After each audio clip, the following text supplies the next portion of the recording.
정리의 힘, 곤도 마리에 지음, 출판 웅진 지식하우스. 자신이 원하는 생활부터 머릿속에 그려보자.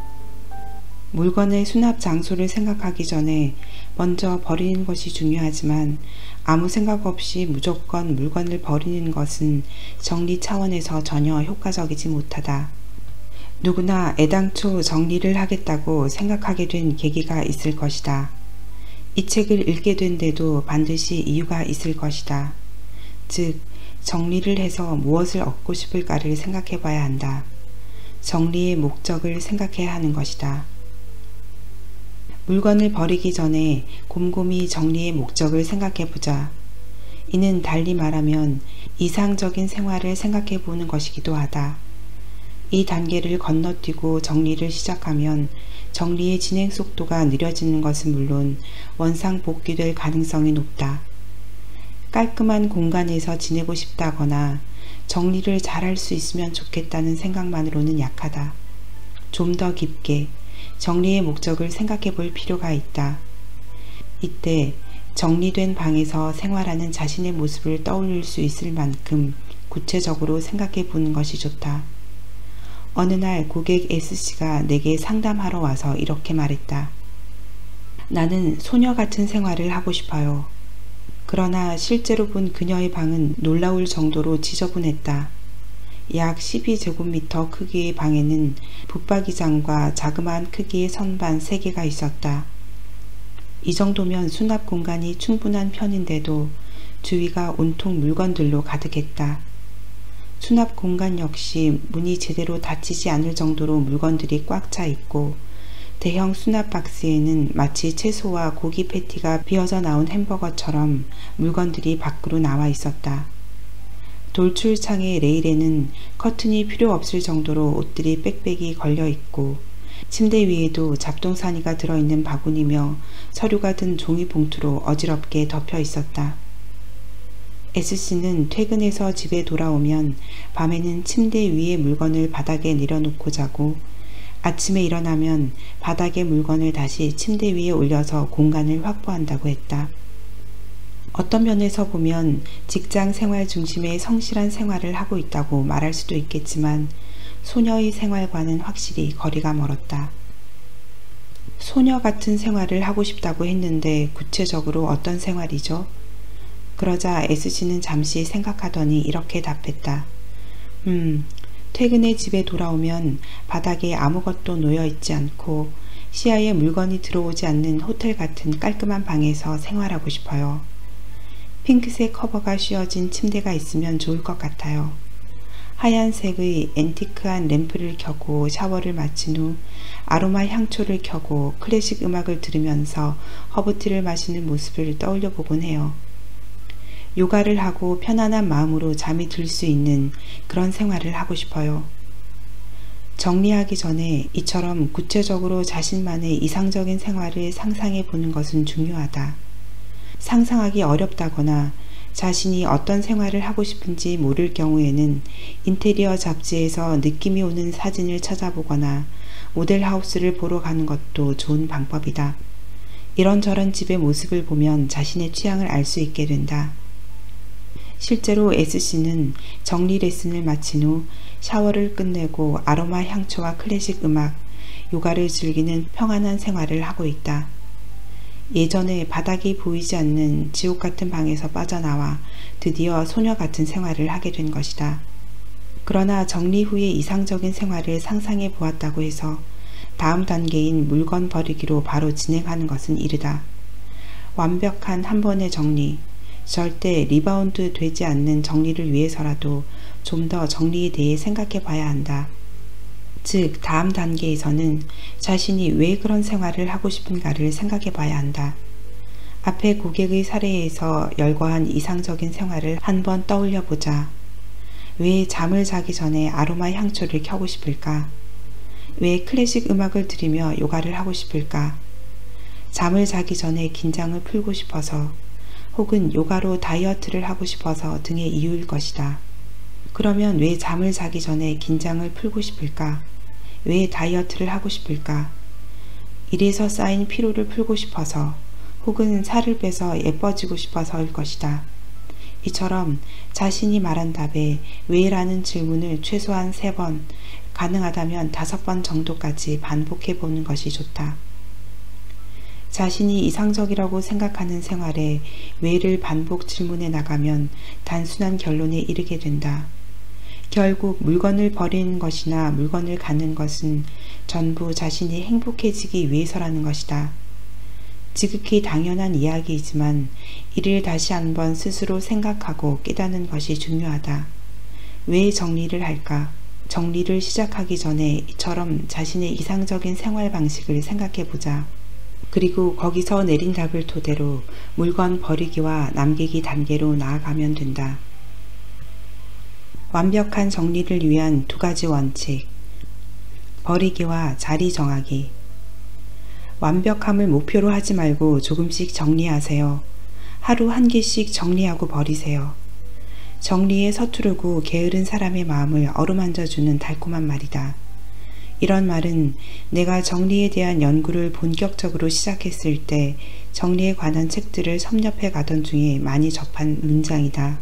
하지만 연구에 뛰어든 지 오래지 않아 정리 효과가 눈에 띄지 않고 정체된 기분이 들면서 정리에 대한 열정도 사그라지기 시작했다.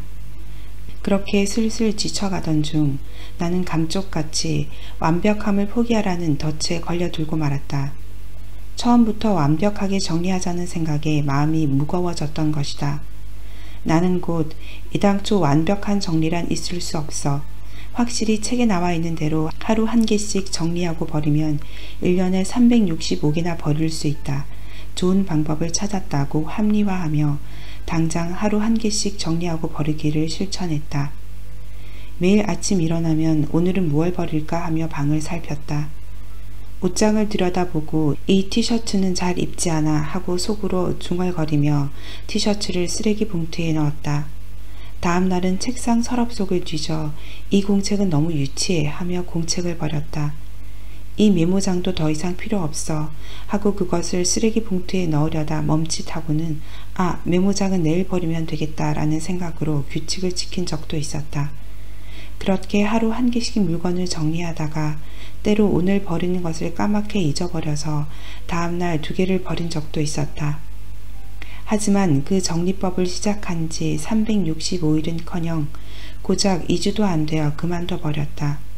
사실 나는 꼼꼼하고 성실한 성격이 아니다. 나처럼 성격이 급하고 꾸준하지 못한 사람에게는 하루 1개씩 물건을 정리하고 버리는 일도 결코 쉬운 일은 아니다. 나는 여름방학 숙제도 개학 전날 몰아서 하는 타입이다. 게다가 하루 1개씩 버리는 정리법은 오히려 물건을 사려는 성향을 불러일으켜 예전보다 물건의 양이 더 늘어날 수도 있다. 그러면 물건이 쉽게 줄지 않는 어중간한 상태가 되어 정리되지 않은 방이 더욱더 지긋지긋해지고 결국 하루 1개씩 물건을 버리는 규칙마저 지킬 수 없게 된다. 어중간하게 정리하면 평생 정리할 수 없다. 만일 당신이 성실하고 인내심 강한 타입이 아니라면 한 번이라도 좋으니 완벽하게 정리할 것을 권한다. 완벽이라는 말을 듣는 순간부터 그건 무리라며 거부 반응을 보이는 사람도 있겠지만 크게 걱정하지 않아도 된다. 정리는 물리적인 작업이기 때문이다. 즉, 크게 2가지만 생각하면 된다. 물건을 버릴지 남길지 결정하는 것과 물건의 자리를 정하는 것, 바로 그것이다. 이 2가지만 할 수 있으면 누구나 완벽하게 정리할 수 있다. 물건은 정확히 숫자를 셀 수 있는 것이기 때문에 하나씩 버릴지 남길지를 구분하고 물건마다 바른 위치를 정해두면 반드시 정리의 끝은 찾아온다. 정리 리바운드 되지 않는 상황을 위해서도 이 2가지 원칙은 반드시 필요하다. 장소별이 아니라 물건별로 정리하라. 본격적으로 정리 연구를 시작한 중학생 시절, 내 정리 연구를 한마디로 말하면 무조건 실천이었다. 내 방, 오빠 방, 여동생 방, 거실, 주방, 욕실 등 장소별로 매일 정리를 계속했다. 마트의 특별 할인 날처럼 매달 5일은 거실의 날이라고 정하고 1인 캠페인을 벌이기도 하고, 오늘은 식품 저장실을 정리하면 내일은 욕실 선반을 공략하는 등 매일 어디를 정리할지 계획을 세워 행동에 옮겼다. 고등학생이 되어서도 그 습관은 계속되어 학교에서 돌아오면 옷도 갈아입지 않고 교복 차림으로 곧장 정리할 장소로 향했다. 오늘은 욕실의 붙박이장 선반 하고 정하면 붙박이장을 열고 안에 있는 물건들을 전부 꺼내어 정리를 했다. 플라스틱으로 된 붙박이장 서랍에서 화장품 샘플과 비누, 칫솔, 면도기 등의 비품들을 유형별로 분류하고 상자에 담아 다시 제자리에 넣었다. 그렇게 정리된 서랍 안의 물건들을 보고 깨끗함을 충분히 만끽하고 나서야 다음 서랍으로 이동하곤 했다. 시간이 흘러 말이 저녁 먹어라 하는 엄마의 목소리가 들릴 때까지 선반의 물건들을 손에서 놓지 못했다. 그러던 어느 날 학교에서 돌아와 평소처럼 정리를 시작하려던 나는 고개를 갸웃거렸다. 이 서랍을 정리했던가? 그때 내가 정리하려던 것은 복도의 수납장에 있는 종이로 만든 서랍이었다. 분명 욕실의 붙박이장 서랍과는 다른 장소다. 하지만 욕실과 똑같이 화장품 샘플과 비누, 칫솔, 면도기 따위의 생필품들이 들어있었다. 매번 똑같은 물건을 똑같이 유형별로 분류해 반복적으로 정리하는 자신의 행동을 그제야 알게 된 것이다. 정리를 시작한 지 3년이나 지났는데 이런 행동을 알아채지 못했다니 한심하다는 생각마저 들었다. 장소별 정리는 언뜻 올바른 방법 같아 보이지만 사실 그렇지 않다. 정리 전 단계에서는 같은 유형의 물건이라도 수납 장소가 두 곳 이상으로 나뉘는 경우가 종종 있는데, 이 상태에서 아무 생각 없이 장소별로 정리하면 자신도 모르는 사이에 같은 물건을 계속 반복해서 정리하는 악순환에 빠지게 된다. 따라서 정리는 장소가 아니라 물건별로 해야 한다. 오늘은 이 방을 정리하겠다가 아니라 오늘은 옷, 내일은 책 하는 식으로 물건별로 정리하는 것이다. 많은 사람들이 정리하지 못하는 가장 큰 원인은 물건이 많기 때문이다. 또한 물건이 늘기만 하는 주된 원인은 자신이 갖고 있는 물건의 양을 파악하지 못해서다. 자신이 갖고 있는 물건의 양을 파악하지 못하는 이유는 수납 장소가 여러 곳으로 분산되어 있기 때문이다. 수납 장소가 분산된 상태에서 장소별로 정리할 경우 영원히 정리는 끝나지 않는다. 두 번 다시 어질러진 상태로 되돌아가고 싶지 않다면 장소별이 아니라 물건별로 정리해야 한다는 점을 반드시 기억하자.